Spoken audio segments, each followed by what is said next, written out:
بسم اللہ الرحمن الرحیم۔ السلام علیکم ورحمۃ اللہ وبرکاتہ۔ عورت کتنی اچھی ہے۔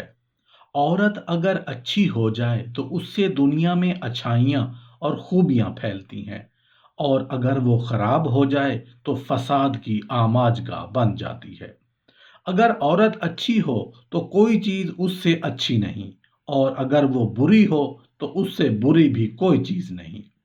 قرآن پاک میں اللہ تعالیٰ نے حضرت مریم اور حضرت آسیہ کو مومنین کے سامنے مثال میں پیش فرمایا ہے اور ان کی تعریف فرمائی ہے۔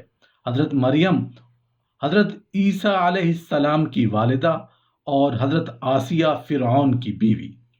فرعون کی خباثت اور شرارت تو سب کو معلوم ہے، مگر دیکھیے اس کی بیوی جب نیکی پر آئی تو اس درجہ تک پہنچ گئی کہ اللہ تعالیٰ نے قرآن جیسی مقدس اور ہمیشہ رہنے والی کتاب میں بطور خاص اس کا ذکر فرمایا اور اس کی تعریف کی۔ ان کے برخلاف دو اور عورتوں کا ذکر بھی قرآن نے کیا ہے، ایک حضرت لوط علیہ السلام کی بیوی کا، دوسری حضرت نوح علیہ السلام کی بیوی کا۔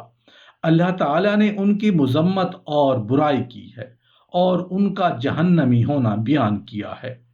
غور فرمائیے، ایک طرف فرعون جیسے سرکش اور مردود کی بیوی آسیہ علیہ السلام ہے، جنہوں نے اچھے اوصاف اور اخلاق اختیار کیے اور نیکی کی راہ کا انتخاب کیا، تو قرآن مجید میں ان کی تعریف بیان کی گئی۔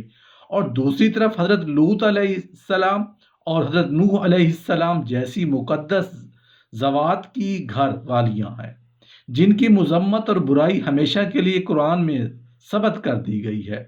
حالانکہ حضرت لوط اور نوح علیہ السلام برگزیدہ ہستیاں ہیں کہ دنیا کا کوئی انسان بھی ان کے نقش قدم پر چلتا تو فلاح پا جاتا، مگر ان کی بیویاں ان کے نقش قدم پر نہ چلیں تو عذاب میں گرفتار ہوئیں۔ جب عورت نیکی پر آتی ہے، عمدہ اخلاق سے اپنے آپ کو آراستہ کرتی ہے اور اصلاح اور تقوی کی زندگی گزارتی ہے، تو نبی کریم صلی اللہ علیہ وآلہ وسلم کی زبان مبارک پر جس سے سوائے حق کے کچھ نہیں نکلتا، عورت کے حق میں یہ الفاظ جاری ہوتے ہیں، یعنی دنیا کی چیزوں میں نیک عورت سے افضل اور بہتر کوئی چیز نہیں ہے۔ اور جب عورت نیکی کا راستہ چھوڑ کر اخلاق رذیلہ سے اپنے آپ کو ملوث کرتی ہے اور شر اور فساد کی زندگی گزارتی ہے، تو اسی ترجمان حق زبان سے عورت کے حق میں یہ الفاظ صادر ہوتے ہیں کہ میں نے دوزخ کو دیکھا، اس میں جانے والی اکثر عورتیں تھیں۔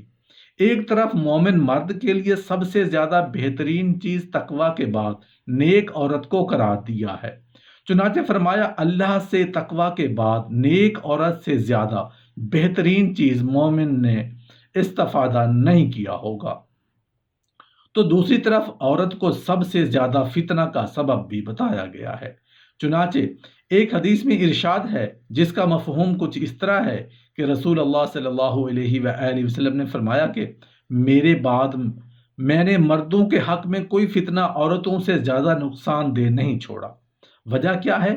وہی کہ جب عورت ان اوصاف اور اخلاق اور خصوصیات و کمالات سے آراستہ ہوتی ہے جو اس کے لیے ضروری ہیں، تو وہ دنیا کے سب سے بہترین چیز قرار پاتی ہے، اور وہ اللہ اور اس کے رسول کی نظر میں بلندی کی انتہائی منزلوں میں جگہ پاتی ہے۔ اور ایک مومن کے حق میں تقوی کی صفت کے بعد اگر کوئی چیز اعلیٰ و افضل اور سب سے زیادہ خیر کا باعث ہو سکتی ہے تو وہ عورت ہی ہے، مگر یہی عورت جب سیدھی راہ سے ہٹ کر برائی کے راستہ پر پڑ جاتی ہے اور ان کے کمالات و خصوصیات سے ہاتھ دھو بیٹھتی ہے اور شیطانی اخلاق و اعمال اختیار کر لیتی ہے، تو یہ دنیا کی سب سے بدترین مخلوق قرار پاتی ہے اور فتنہ کا باعث بنتی ہے۔ ایک مومن عورت میں وہ کیا اوصاف و کمالات ہونے چاہیے جو اس کو اللہ اور رسول کی نظروں میں عزت و عظمت عطا کرتے ہیں، اور وہ ان کی بنا پر اجر عظیم کی بشارت کی مستحق، اخروی سرخروئی اور سرفرازی کی حامل اور جنت اور اس کی نعمتوں کی وارث قرار پاتی ہے۔ قرآن مجید میں ان اوصاف و اخلاق کو بیان فرمایا۔ تحقیق کے مسلمان مرد اور مسلمان عورتیں اور ایماندار مرد اور ایماندار عورتیں اور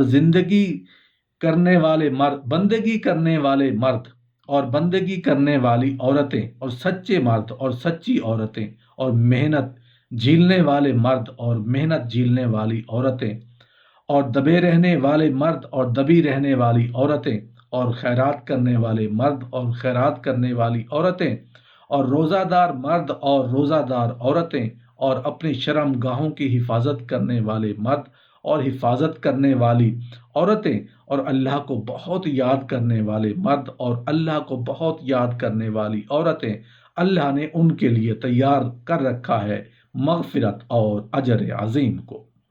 حضرت ام سلمہ رضی اللہ عنہ نے ایک مرتبہ نبی کریم صلی اللہ علیہ وآلہ وسلم سے عرض کیا کہ یا رسول اللہ، قرآن میں اللہ تعالیٰ نے ہمارا یعنی عورتوں کا ذکر کیوں نہیں فرمایا اور صرف مردوں کا ہی ذکر کیوں فرمایا؟ حضرت ام سلمہ کے اس سوال کے جواب میں اللہ تعالیٰ نے یہ آیت نازل فرمائی اور اس میں مردوں کے ساتھ عورتوں کا ذکر خصوصیت کے ساتھ فرمایا۔ اور بعض روایت میں ہے کہ یہ سوال حضرت ام عمارہ رضی اللہ عنہ نے کیا تھا، جو ایک انصاری خاتون تھی۔ انہوں نے اللہ کے رسول صلی اللہ علیہ وآلہ وسلم کی خدمت میں عرض کیا کہ کیا بات ہے کہ ہر بات مردوں ہی کے بارے میں آئی ہے اور عورتوں کا کوئی تذکرہ نہیں کیا جاتا؟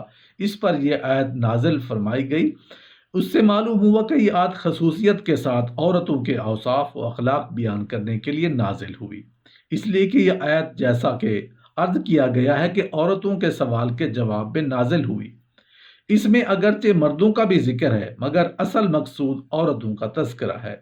اس آیت میں جو اوصاف بیان کیے گئے ہیں ان پر غور کرنا چاہیے، کیونکہ مغفرت اور اجر عظیم کا وعدہ نہ مردوں سے ہے نہ عورتوں سے، بلکہ ان لوگوں سے ہے جو ان اوصاف اور اخلاق کے حامل ہیں۔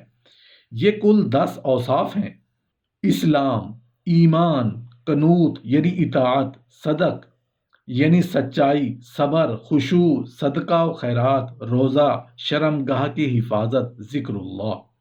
حضرت علی رضی اللہ عنہ سے مروی ہے کہ وہ ایک مرتبہ حضرت نبی کریم صلی اللہ علیہ وآلہ وسلم کی خدمت میں حاضر تھے۔ آپ نے پوچھا کہ عورت کے حق میں سب سے بہتر چیز کیا ہے؟ صحابہ خاموش رہے۔ حضرت علی رضی اللہ عنہ کہتے ہیں کہ جب میں گھر واپس آیا تو حضرت فاطمہ رضی اللہ عنہ سے سوال کیا کہ عورت کے حق میں سب سے بہتر بات کیا ہے؟ تو حضرت فاطمہ رضی اللہ عنہ نے فرمایا کہ عورت کے لیے سب سے بہتر بات یہ ہے کہ وہ مردوں کو نہ دیکھے اور نہ مرد اس کو دیکھیں۔ حضرت علی رضی اللہ عنہ فرماتے ہیں کہ یہ جواب میں نے اللہ کے رسول صلی اللہ علیہ وآلہ وسلم کے سامنے نقل کیا تو آپ نے فرمایا، ہاں، فاطمہ تو میرا جز یعنی میرے جسم کا ٹکڑا ہے۔